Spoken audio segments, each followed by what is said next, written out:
Hello guys, welcome to my course. Welcome to ICC. आज हम लोग आईसीसी के अंदर फेज वन के अंदर क्लास वन के अंदर हम लोग क्या पढ़ेंगे। क्लास वन के अंदर हम लोग पढ़ेंगे व्हाट इज फॉरेक्स। फॉरेक्स क्या है, फॉरेक्स किस मार्केट के अंदर आता है, और फाइनेंशियल मार्केट क्या होती है। फाइनेंशियल मार्केट के अंदर बहुत सारे सेक्टर आते हैं, ये देखते हैं जिस तरीके से मैंने लिखे हुए हैं, ड्रॉ किए, मार्क किए हुए हैं। फाइनेंशियल मार्केट के अंदर बहुत सारी चीजें आती हैं, जैसे हमारा बैंकिंग सेक्टर आ गया, हमारे पास कमोडिटी है। कमोडिटी के अंदर क्या होता है, कमोडिटी के अंदर हमारे पास गोल्ड आ जाता है, सिल्वर आ जाता है, ये कमोडिटी के अंदर आ जाए। जैसे ऑयल ऑयल में पेट्रोल आ जाता है, डीजल आ जाता है, और भी बहुत सारी चीजें हैं। यूएस ऑयल आ जाता है। इसके अंदर हमारे पास ऑयल के अंदर है। गवर्नमेंट्स बॉन्ड्स क्या होते हैं, गवर्नमेंट से बॉन्ड्स वो बॉन्ड्स होते हैं जो गवर्नमेंट के, आप नोट पे, आप लोगों ने कभी बॉन्ड्स लिए हो तो आप लोगों को पता होगा कि नोट के ऊपर जो पीछे से अक्षर लिखे होते हैं उसको मिलाना पड़ता है, फिर उसके हमारे पास गवर्नमेंट बॉन्ड्स बनते हैं। इसके बाद हमारे पास इसके अंदर क्रिप्टो मार्केट आ जाती है, फॉरेक्स मार्केट आ जाती है। क्रिप्टो, फॉरेक्स और स्टॉक मार्केट, इन सबसे जो बड़ी मार्केट है ना वो फॉरेक्स मार्केट है। क्यों बड़ी है, इसका एक कारण है। इसका ये कारण है कि इसके अंदर हमारे पास जो वॉल्यूम होता है ना, डेली ट्रेडिंग वॉल्यूम, कम से कम वो जो डेली ट्रेडिंग वॉल्यूम है ना वो $7 ट्रिलियन का वॉल्यूम है। $7 ट्रिलियन का। क्रिप्टो और स्टॉक मार्केट में इतना वॉल्यूम नहीं है। ये तो हुई हमारी फाइनेंशियल मार्केट की बात। अब हम लोग चलते हैं फॉरेक्स की तरफ।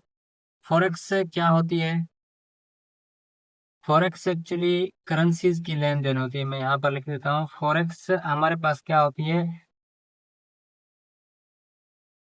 फॉरेक्स से हमारे पास करेंसीज की लेन देन होती है।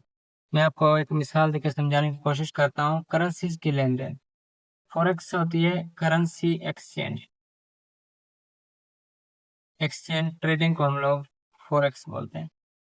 फॉरेक्स के अंदर हमारे पास, इसके अंदर गोल्ड भी आता है। गोल्ड वैसे कमोडिटी मार्केट में आता है, फॉरेक्स में नहीं था। फॉरेक्स के अंदर हमारे पास यूरो आता है। यहाँ पर मैं लिख देता हूँ, हमारे पास क्या आता है, हमारे पास यहाँ पर यूरो आता है। यूरो, यूरो यूएसडी जिसको आप लोग ट्रेड करते हो, और यूएसडी जेपीवाई आता है। ये चीजें बहुत सारे आप लोगों को पेयर मिल जाएंगे इसके चार्ट के ऊपर, आप लोग जाओगे ट्रेडिंग के अंदर। ये कुछ इंट्रोडक्शन होता है फॉरेक्स का, कमोडिटी मार्केट का और फाइनेंशियल मार्केट का।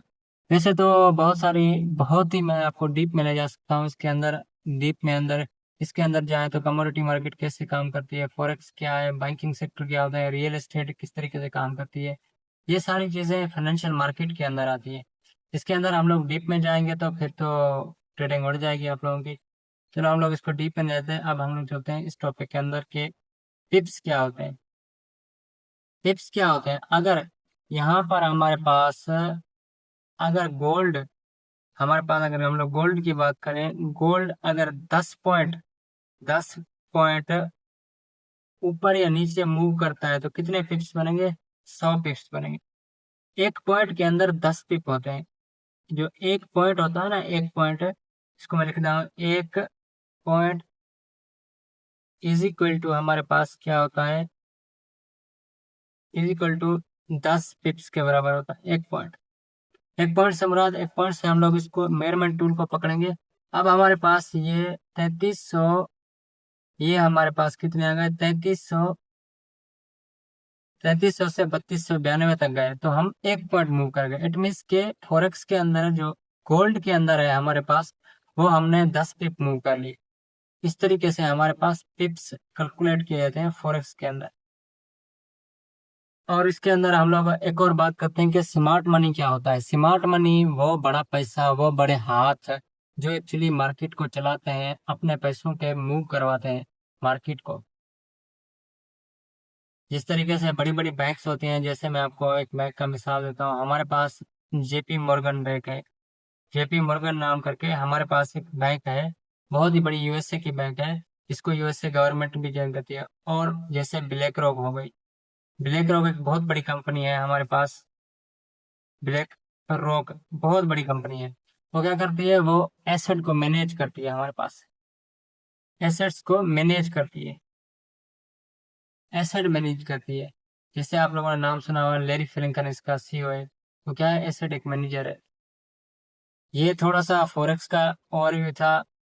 फाइनेंशियल मार्केट का और क्या इसके अंदर हम लोग एक और चीज समझ लेते हैं कि हम लोग अगर हमें एसएल काउंट करना हो एसएल पॉइंट्स के बराबर में, तो वो हम लोग किस तरीके से काउंट करेंगे कि एसएल काउंट करना।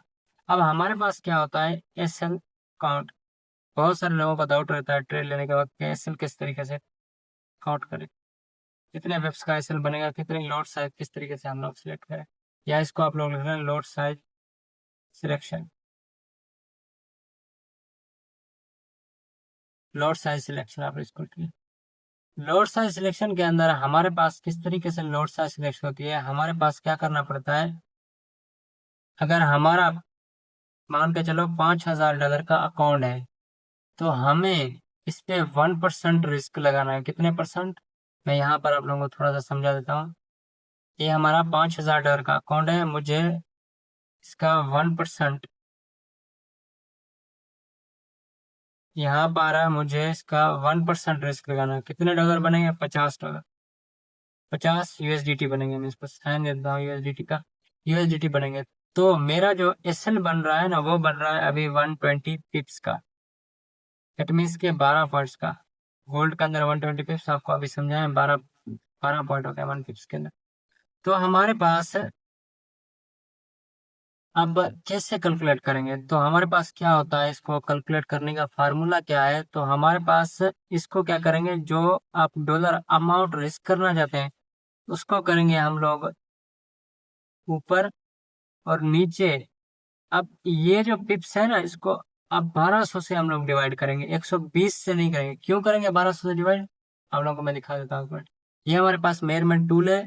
अब यहाँ पर मैं करता हूँ 50 पिप्स, ये कितने आ रहे हैं, ये हमारे पास आ रहे हैं 510, ये हमारे पास आ रहे हैं अब 120 या 22 कर रहे हैं, किस कर रहे हैं।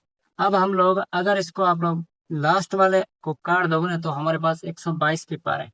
तो जब आप लोग कैलकुलेट करने जाओगे ना, इस टोटल को लिखोगे, टोटल को मार्क करोगे, तो एक्चुअली आपको लोड साइड निकल के आएगी, ऐसे लोड साइड निकल के नहीं आएगी। चलो हम लोग, मैं आपको इसको प्रयोग करके दिखाता हूँ। ये हमारे पास क्या होगा, 50 को ऊपर लिखेंगे डॉलर जो हम लोग कैलकुलेट करना चाहते हैं, और नीचे की साइड जो टिप्स है वो हम लोग लिखेंगे। तो हमारे पास एक्चुअली लोड साइज निकल के आएगी, क्या निकल के आएगी, लोड साइज।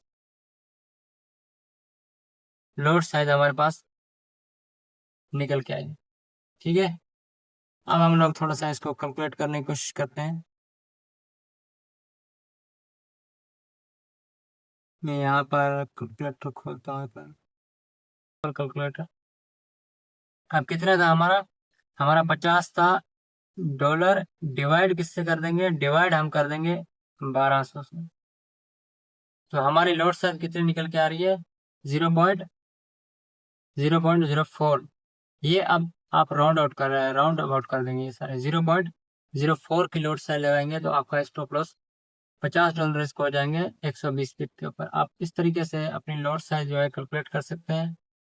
थोड़ा सा यह था सिंपल सा फॉरेक्स का ओवरव्यू, फॉरेक्स क्या होती है और लोड साइज किस तरीके से कैलकुलेट करते हैं, एसएल किस तरीके से कैलकुलेट करते हैं, फाइनेंशियल मार्केट क्या होती है। ये था हमारा आज का पहली क्लास। इसके अंदर हम लोगों ने थोड़ी सी फॉरेक्स के बारे में जानकारी हासिल करी। तो मिलते हैं इंशाल्लाह नेक्स्ट क्लास के अंदर। Thank you so much.